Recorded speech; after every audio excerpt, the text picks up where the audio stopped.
Hello guys, welcome back to my channel Akhila Pamar. అందరు ఎలా ఉన్నారు? బాగున్నారని కోరుకుంటున్నాను. ఇప్పుడు టైం 7 అవుతుందండి. ఇప్పుడు లేచాను. నేను లేవగానే పొద్దునే డోర్ ఓపెన్ చేసి బయట చెట్లను చూస్తాను. బ్రష్ చేసి ఫేస్ వాష్ చేసేసుకున్నాను. ఇప్పుడు కిచెన్ లోకి వెళ్ళాలి. ఎలా ఉందో కిచెన్ అని పొద్దున్నే నేను అనుకున్నట్టే ఉందండి. కిచెన్ త్వరగా క్లీనప్ చేసుకోవాలి. గిన్నెలన్నీ వాష్ చేసేసుకుంటున్నాను. ఇప్పుడైతే నేను ఈరోజు హనుమాన్ జయంతి, ఇల్లు త్వరగా సర్ది పూజ చేయాలి అని అనుకుంటున్నాను.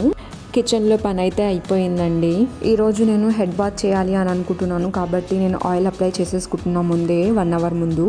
ఆయిల్ అప్లై చేశాక ఇల్లంతా ఊడ్చి బండలు క్లీన్ చేసేసాను. నెక్స్ట్ తర్వాత బయట బాల్కనీలో నేను చెట్లకి వాటర్ పోసి బాల్కనీ కూడా క్లీనప్ చేసేసాను అదే వాటర్తో. స్నానానికి వెళ్ళి ఫ్రెష్ అప్ అయిపోయాను. నేను ఈరోజు హనుమాన్ జయంతి మా ఆయన వాళ్ళ ఆఫీస్లో పూజ చేసి అన్నదానం చేస్తారు. అక్కడ కొద్దిగా ఫంక్షన్ అవుతుంటుంది కాబట్టి నేను రెడీ అవుతున్నా.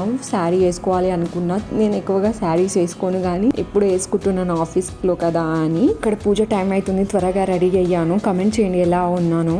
అమ్మయ్య టైంకి అయితే వచ్చేసాను పూజ టైంకి.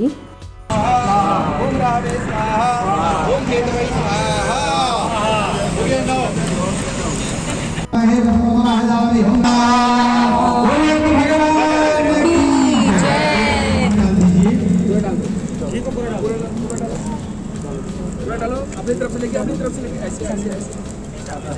పూజ అయితే చాలా బాగా జరిగింది. హోమం కూడా చేశారు. అందరం కలిసి చేసాము. నేను మా ఆయన కూడా కూర్చున్నాము హోమం దగ్గర. పూజ అయ్యాక ఇంకా ఫ్రెండ్స్తో కలిసి ఫుడ్ తినేసాము. ఫుడ్ అయితే చాలా బాగుండే. చాలాసేపు ఫ్రెండ్స్తో కలిసి ఇంటికి వెళ్ళిపోయాను.